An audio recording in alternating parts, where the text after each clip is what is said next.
This is All of It. I'm Allison Stewart, live from the WNYC studios in Soho. Thank you for spending part of your day with us. I'm really grateful that you're here. On today's show, we'll hear from actor Sean Hayes about his one-man play, The Unknown. Playwright David Coel and director Lee Silverman will join us as well. Plus, we'll continue to celebrate Poetry Month with Nick Offerman, who joins us to share a poem. But this hour, we're devoting to film. On the way, we'll speak with the co-directors and writers of the new indie, The Travel Companion. So let's get this started with the lead of two films being released this month.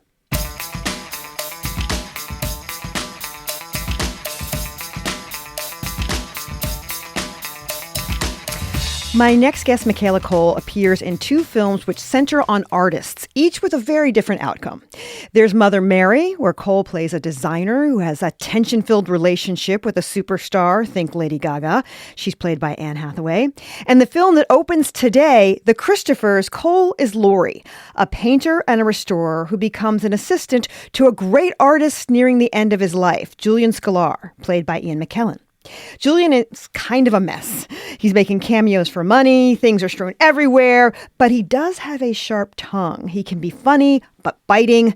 Laurie is private and keeps to herself, but the real reason behind Laurie's employment is that Scolar's children have hired her to forge his unfinished work from a series called The Christophers, so that they can sell it and make a nice profit after his death. What could go wrong?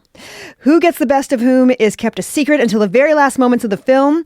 The Christophers opens in theaters today. You can see it in the Village, at IFC, or up at Lincoln Square. It's directed by Steven Soderbergh and stars Michaela Cole, who joins me now. It's nice to meet you. Hi, Alison. Nice to meet you too. You know, you are such a terrific writer, critically acclaimed writer for Chewing Gum and I May Destroy You. But this is written by someone else.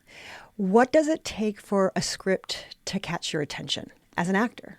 Oh, I love that question. I think I need to be surprised. I need to get to the end and look back and realize that I thought I was going in one direction, but the writer has spun me around and I've ended up in a destination I couldn't have possibly imagined being in. That level of surprise and unpredictability is something I find very attractive. What did you think of Laurie when you first read her on page? She mystified me. I guess I was really trying to figure out Ed Solomon. So as I read, I'm always thinking of what are the writer's intentions. So I went through and I thought, what kind of person is Ed writing? Because she seems to perhaps have bad intentions. And, you know, I'm always intrigued. I know I'm a Black woman, and I was like, what are we doing here?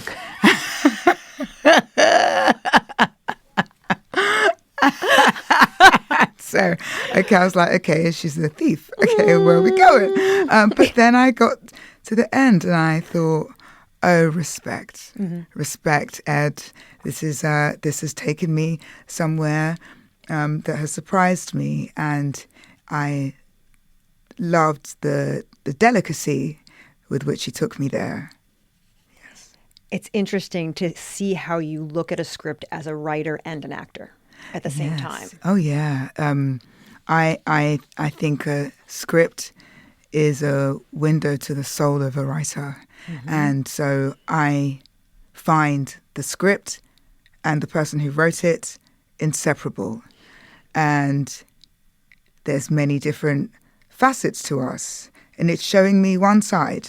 And I even think a director, when I look at how something is directed, I want to know who the director is because it tells me something. Where did they choose to place the camera to shoot this scene? Whose POV are they instinctively finding themselves in? It tells me a lot about the person. I'm wondering, I know from your writing that you do a lot of rewrites, that you believe in rewrites. Yeah. Does that transform into acting as well?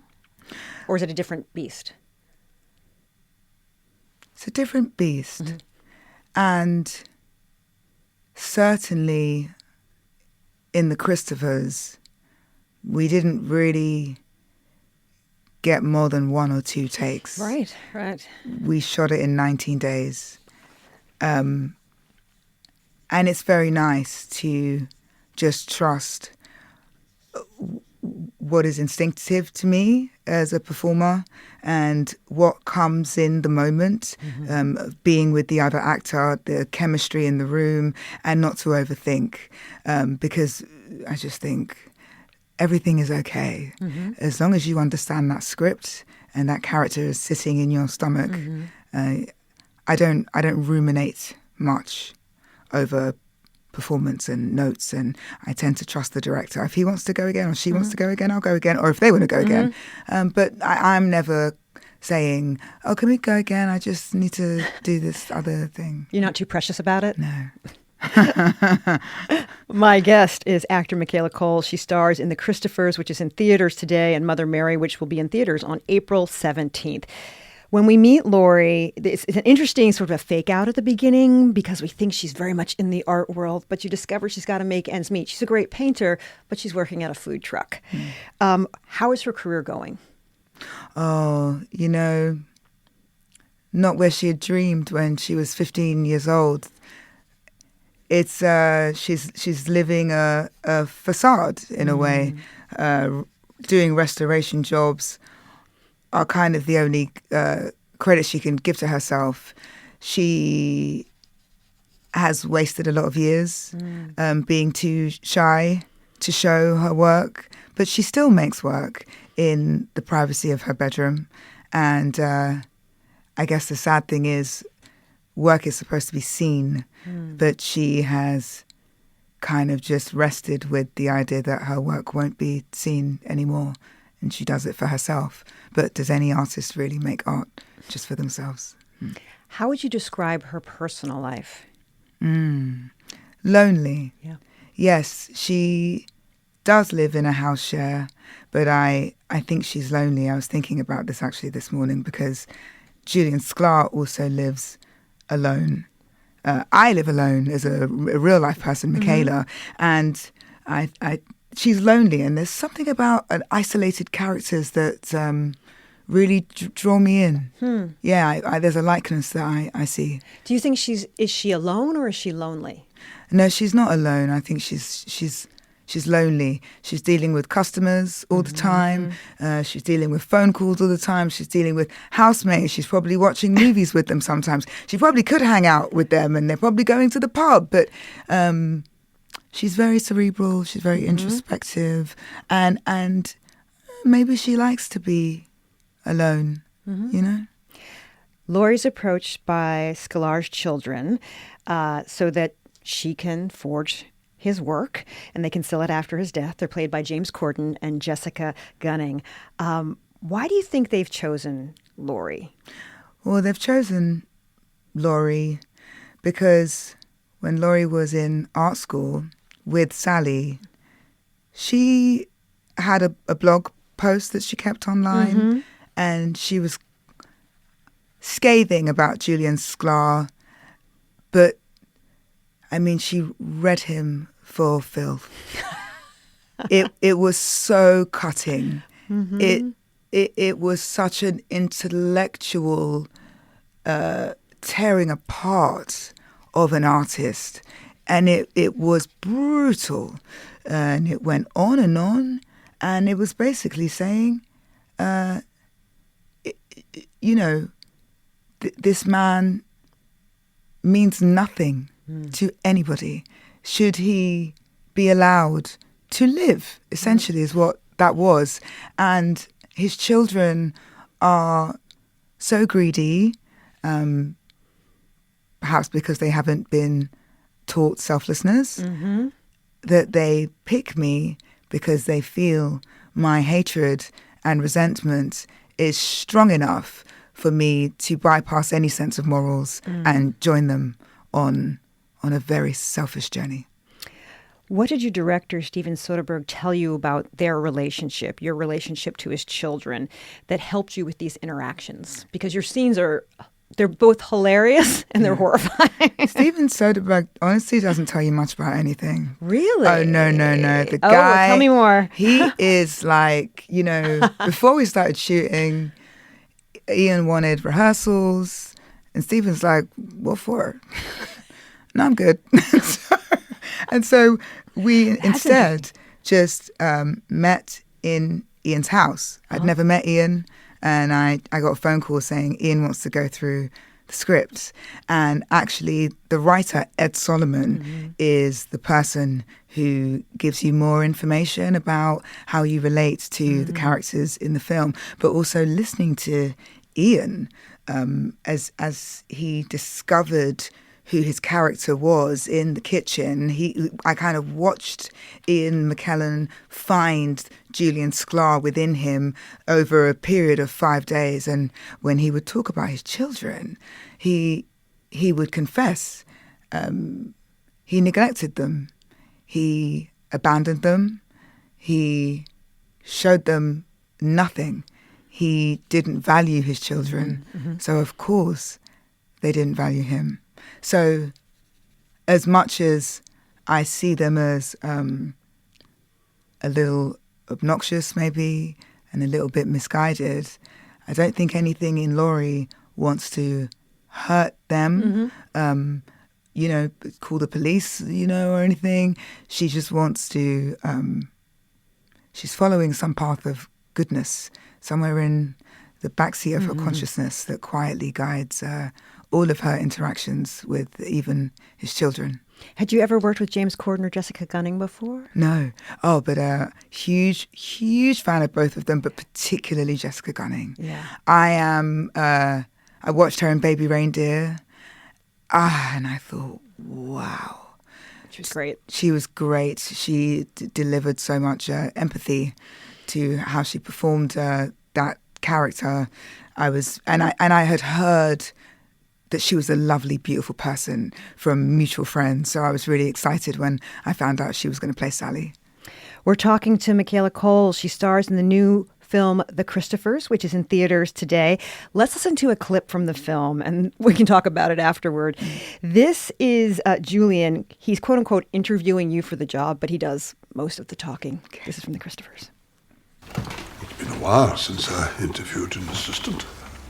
So, tell me about yourself. However, if you are a painter, I don't want to know about it.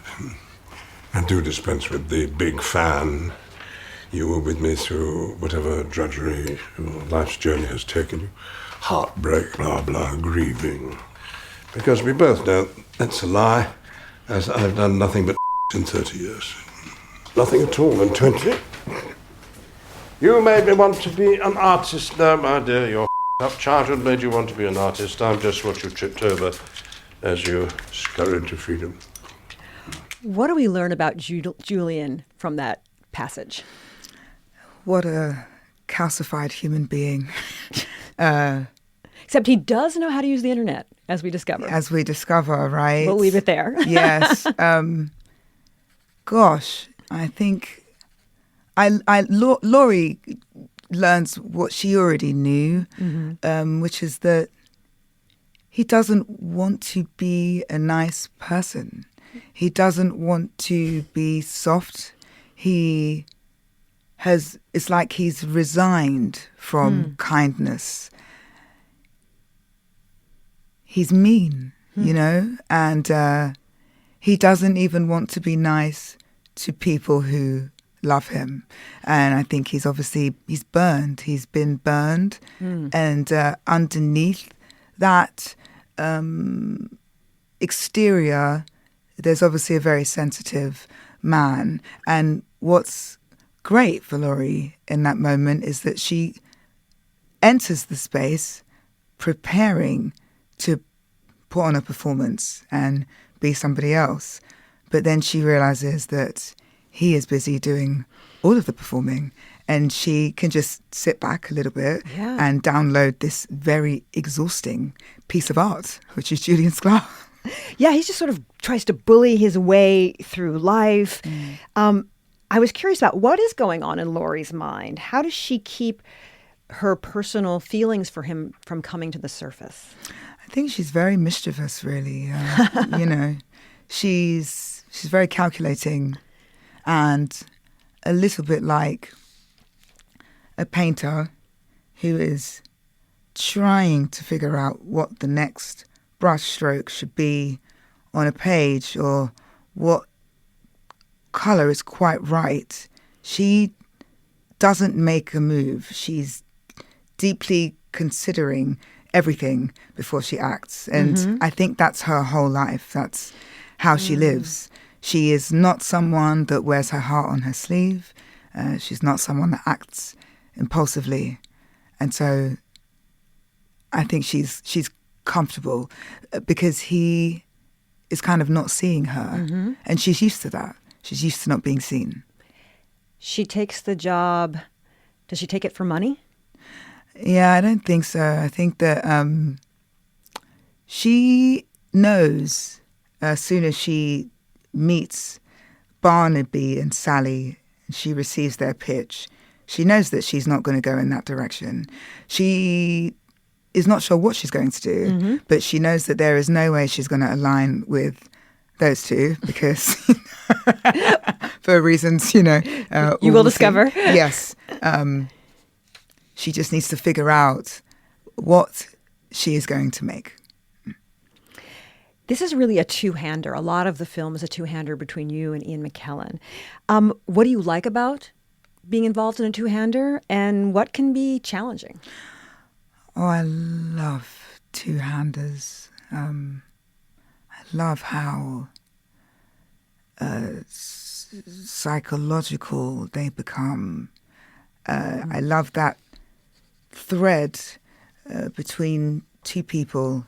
It really allows you to go into relationship storytelling and not get too lost in action, though miraculously Stephen and Ed have managed to make this film, which almost has these elements of a heist and an action film, but is deeply about the relationship between two people.